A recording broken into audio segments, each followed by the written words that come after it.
हम इस बार ये मैं कह देना चाहता हूं कि ये बाबरी मस्जिद का मसला नहीं है। उस बार तो इस बार हम इसमें अदालत की भी लड़ाई लड़ेंगे और राजनीतिक लड़ाई भी लड़ेंगे। इस बार ये ज्ञानवापी का मसला बहुत आसान नहीं है जैसा बाबरी मस्जिद का था। हो सकता है जैसा उस वक्त हो गया था अब नहीं होगा। ज्ञानवापी के मसले पर आप भूल जाइए। ज्ञानवापी का मसला राजनीतिक और अदालत की लड़ाई दोनों हम लड़ेंगे। आसान नहीं होगा, आप भूल जाइए, वो ख्वाब देखना भूल जाइए। उस वक्त जमाना अलग था, इस वक्त जमाना अलग है। मुस्लिम लीग खड़ी हो चुकी है पूरी तरीके से अपनी लड़ाई लड़ने के लिए। अपने रक्त से सरयू के जल को लाल किया था, आज भी तैयार है। बच्चा बच्चा जनमानस तैयार है सनातनियों का घर से बाहर निकलकर रक्त को बहाने के लिए। तो आप चिंता ना कीजिए। मैं भी आपसे ये कहता हूं, ये बाबरी मस्जिद का मसला नहीं है। आप हमको डोमिनेट नहीं कर सकते। अब किसी की दादागिरी नहीं चलेगी।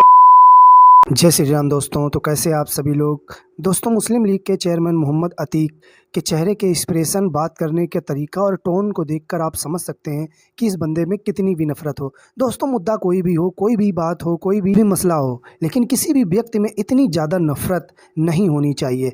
इस बंदे में जितनी नफरत है, इससे अंदाज़ा लगाया जा सकता है कि जो कत्लेआम हुआ अभी तक हिंदुओं के ऊपर या किसी भी धर्म के लोगों के ऊपर, वो किस तरीके के लोगों ने किया होगा। जब इतनी नफरत होगी लोगों में तो कोई किसी भी हद तक गुजर सकता है। तो आइए दोस्तों, ज़्यादा टाइम वेस्ट न करते हुए वीडियो को स्टार्ट करते हैं और इस वीडियो का पूरा श्रेय TV9 भारत को जाता है। तो चलिए शुरू करते हैं। जांच, साइंटिफिक जांच से एतराज क्यों? दूध का दूध पानी का पानी हो जाता नहीं। अब औरंगजेब तो आने से रहा बताने के लिए, ठीक, और औरंगजेब से पहले के काल के लोग भी गवाही देने नहीं आ सकते क्योंकि वो भी नहीं है। तो अब तो एक तरीका यही बचता है कि विज्ञान हमको बता दे कि क्या है। अतीक साहब, ठीक बात है ना? देखिए अमित जी अमिताभ जी, सबसे बड़ी बात तो ये है कि अदालत अगर फैसला देगी तो उसको कोई रोक नहीं सकता। अदालत जो भी फैसला देगी, जैसे चाहे बाबरी मस्जिद के फैसले में हमने माना कि फैसला मान लिया हमने उसका, और अदालत इसमें भी फैसला देगी तो उस पर कोई रोक नहीं सकता। लेकिन मैं आपको बता दूं, जब से भारतीय जनता पार्टी की सरकार आई है केंद्र में और प्रदेशों में, तब से ये गैंग अति उत्साहित है। कभी क्या कहता है कि हमें श्रृंगार गौरी की पूजा की इजाजत चाहिए, जब वहां पर मामला बनता है तो कहते हैं नहीं, हम जो है अब हमें वहां वजूखाने में शिवलिंग नजर आ गया है। अब उसके बाद कहते हैं कि नहीं, उसका मन्नत तहखाने में है। उसके बाद कहते हैं कि पूरी परिसर का कार्बन डेटिंग।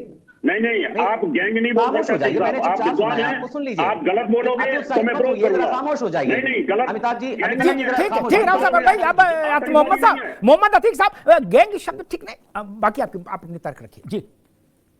चलिए, कुछ लोग हैं जो स्पॉन्सर्ड है भारतीय जनता पार्टी की तरफ से, कर्नाटक की हार के बाद उनको लगा दिया गया है। अब चलिए ठीक है, आगरा की जामा मस्जिद की सीढ़ियां खंगालिए, उसके बाद मथुरा में हमसे आप पैक्ट करते हैं, पैक्ट के बाद आप अपनी ही जुबान से पलट जाते हैं और अदालत चले जाते हैं। उसके बाद अब देखिए कार्बन डेटिंग, पूरे ज्ञानवापी मस्जिद की कार्बन डेटिंग की बात, सर्वे की बात चल रही है। क्या अब उसमें विश्वेश्वर मंदिर की बात चल रही है? अगर नियत आपकी साफ है, हम इस बार ये मैं कह देना चाहता हूं कि ये बाबरी मस्जिद का मसला नहीं है।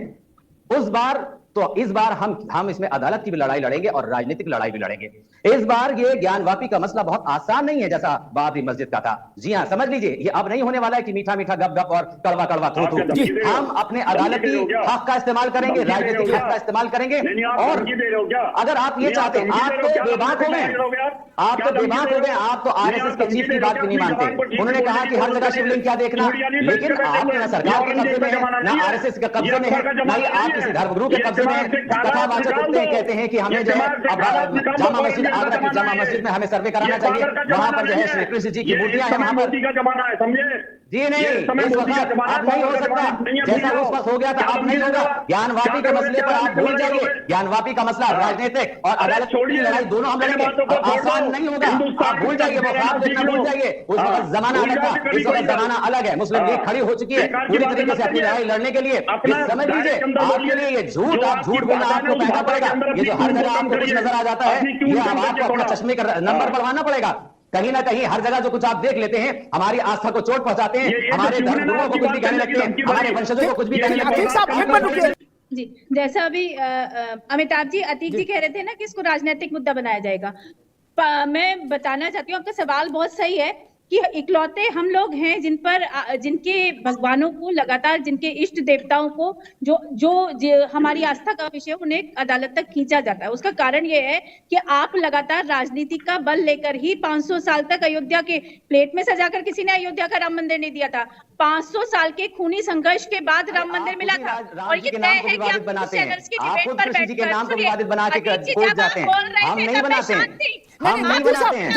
तो वो शांति, आप उनकी बात आ जाने दो। जी अम्मा, आप कहिए। जी आप कहिए। जी, तो ये निश्चित रूप से राजनीतिक मुद्दा बनाएंगे, ये खून खराबा भी करवाएंगे, ये सब कुछ करेंगे, ये मंशा इनकी तय है। न्यूज चैनल्स की डिबेट पर बैठकर तब भी मौलाना ये कहते रहे, आपको याद होगा अमिताभ जी, अयोध्या का जब मसला चल रहा था न्यायालयों में, तो लगातार कहते रहे कि नहीं दे देनी चाहिए, बाहर बैठकर हो जाना चाहिए। इवन देश के सर्वोच्च न्यायालय ने ये कहा कि आप समय दिया गया बाकायदा कि आप इस समय सीमा के अंदर समझौता कर लीजिए, लेकिन ये हो नहीं पाया क्योंकि इनकी मंशा मैलिफाइड थी। और आज जो सवाल आप खड़ा कर रहे हैं कि आखिर जब आपको डर नहीं है कि आपने कोई चोरी की है, आपने किसी के घर पर कब्जा किया है, तो सर्वे करा लीजिए। घर आपका तो आपके हिस्से में, घर हमारा तो हमारे हिस्से में। सर्वे कराने के पीछे का डर यही है कि घर तो हमारा है लेकिन उस पर काबिज होकर आप बैठे हुए हैं और आप लगातार एक झूठ प्रचारित कर रहे हैं। और वर्शिप एक्ट की कोई मान्यता नहीं है क्योंकि सुप्रीम कोर्ट अपनी गाइडलाइन में बिल्कुल स्पष्ट कर चुका है, लेकिन आप हर बार किसी भी न्यूज चैनल पर बैठते हैं और वर्शिप एक्ट को उठाकर गाने लगते हैं। 91 में गौरी शंकर की जो पूजा रोकी गई